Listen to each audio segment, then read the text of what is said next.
I want to talk a little bit about the use of the BioShield and actually how to load the glove onto the arc and then position into the shield itself. So the first thing we'll address is the arc itself. It is a clamp to help seat into the arc port on the plexiglass with a glove inserted so that it's secure. So I'll start by mentioning some of the various components of the arc. You'll see that there's a groove in the arc.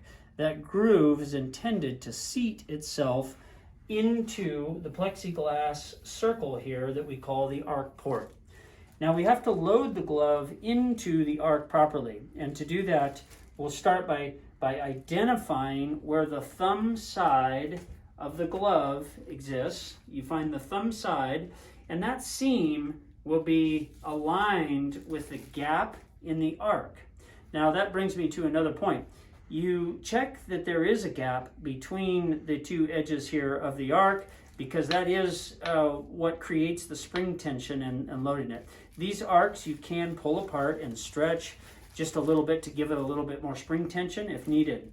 So once you've identified the thumb position on the glove, you follow the seam to the top, and with the groove facing away from you, you align the seam of the thumb side of the glove into the center of the arc as such.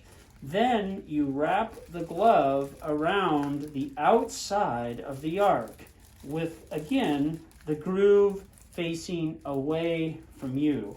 Once the glove is in position over the arc, ensure that there's some overlap of the glove, the cuff of the glove, past the edge of the arc, so that every 360 degrees of the arc has an overlapped glove edge. Once you've ensured that, you can give it a little pre-stretch, and the glove should be facing away from you with the thumbs up and the groove also facing away from you.